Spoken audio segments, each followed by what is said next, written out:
This is Jesse Whitson. This is my sportsmanship presentation for the athletic department.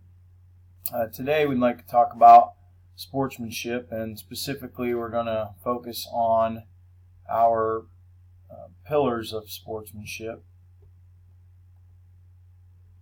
We're going to focus on 4 pillars of sportsmanship today, and we're going to focus on honor, integrity, responsibility, and humility. Those are the 4 pillars that our athletic department has chosen to focus on in regards to sportsmanship with our athletes.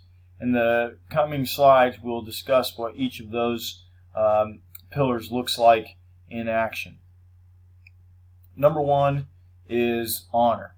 Okay, and the first thing that we want to do while we're competing or participating in a sport is to show honor at all times. Okay, and there's several parts of honor. Number 1 is respect, and respect just means that we want our athletes to treat all people with respect all the time, and that they are going to require the same of their teammates, and we want them to lead and kind of require the same respect from them towards other people as well. And that in that regard, we created an entire culture of respect. Number 2 in that area is class. Be a good sport, be gracious in victory, and accept defeat with dignity. And make sure that we give our opponents respect that is due to them, because they are also working hard towards a similar goal to us. Number 3 is disrespectful conduct, which we do not want to see at all when it comes to honor. That is not an honorable way to participate in the game. And we want to make sure that we're not engaging in any type of disrespectful conduct towards an opponent, towards officials, or anyone else involved with the game. Finally, we want to make sure that we're always respecting officials that are taking time out of their life to help us play the game that we like to play. So we need to make sure that we are respecting them, and we need to respect our opponents regardless of our like of them or not. We need to make sure that we're respecting them and their efforts, because they're very similar in their pursuits to our own. The second pillar is integrity. Integrity deals with trustworthiness, integrity itself, honesty, reliability, and loyalty. Trustworthiness just means that we can be trusted in all phases of life, not just in athletics. And that's the type of people that we want to raise up. But it means that we can be trusted in games too, that we're the type of athlete that we can trust and rely on to act properly. Integrity just means that these athletes will be doing what they're supposed to do in games, even when no one is looking or no one sees what they are doing. Honesty just means that we will compete honorably by the rules.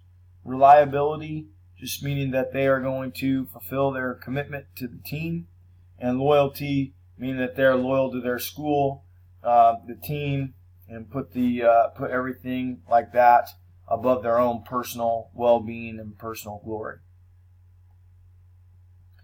The next pillar is responsibility.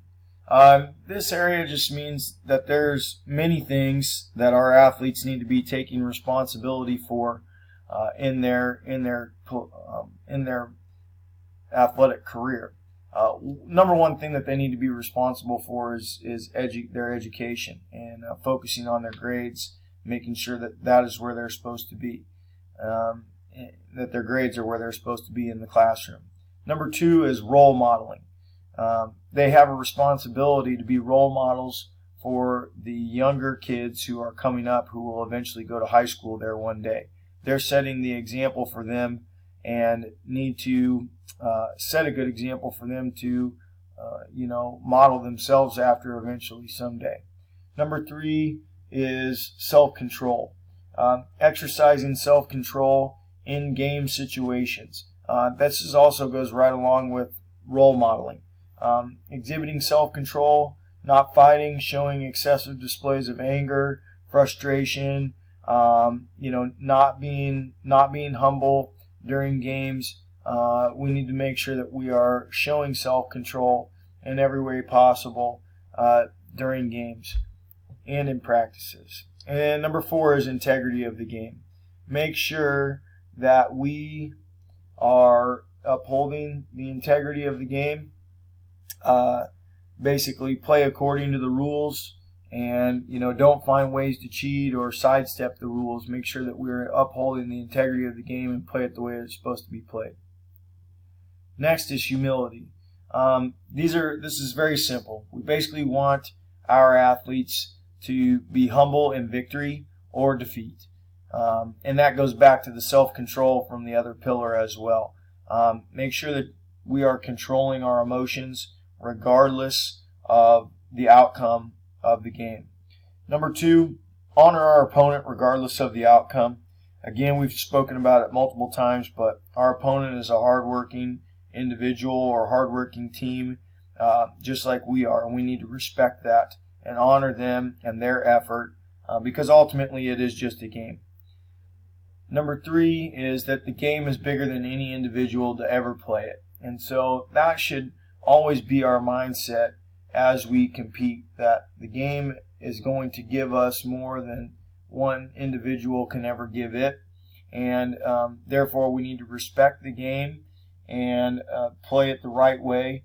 And when we make good plays and everything, it's great to have fun, but to remember that we're not out there to show anybody up or anything like that, but we're just out there to compete and learn the lessons that the game has to show us.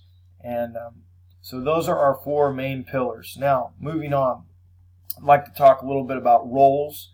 So there's 3 main roles that we see our stakeholders having. Number 1 is as a player, number 2 is as a coach, and number 3 is as a fan.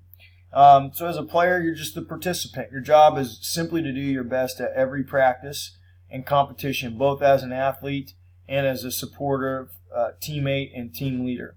And we 100% expect good sportsmanship from you, treating your opponents with respect, respecting the officials, following rules of the game, representing your school, your family, your community, your team correctly, cooperating with your own coaches and teammates, and acting as a role model. As a coach, we expect that you enthusiastically guide your team and set an example for players and fans. You should treat opposing coaches and players respectfully at all times. Respect officials. You are modeling for your own team, and you need to remember that as you are coaching. Maintaining a positive attitude, acting as a role model, and enforcing your code of ethics and demanding good sportsmanship from your players and your fans. As a fan, your job is 100% to provide positive, enthusiastic support for your team while also respecting the opponent, making sure that you're treating the coaches and players on the other team with honor and respect for their efforts, regardless of your personal feelings about them. Finally, our expectations, which have basically been talked about throughout this entire presentation. But our big things that we expect from our coaches, our athletes, and our fans, number 1 is respect. Show respect to your teammates. Show respect to your own coach and to your opposing coaches. Show respect to officials. Show respect to opponents. Show respect to fans, whether they be your own fans or whether they be opposing fans. Number 2, we want you to accept responsibility. And again, accept that responsibility that you are a role model, that you have a job to fulfill while you're out there that is much bigger than just yourself and your own personal gain.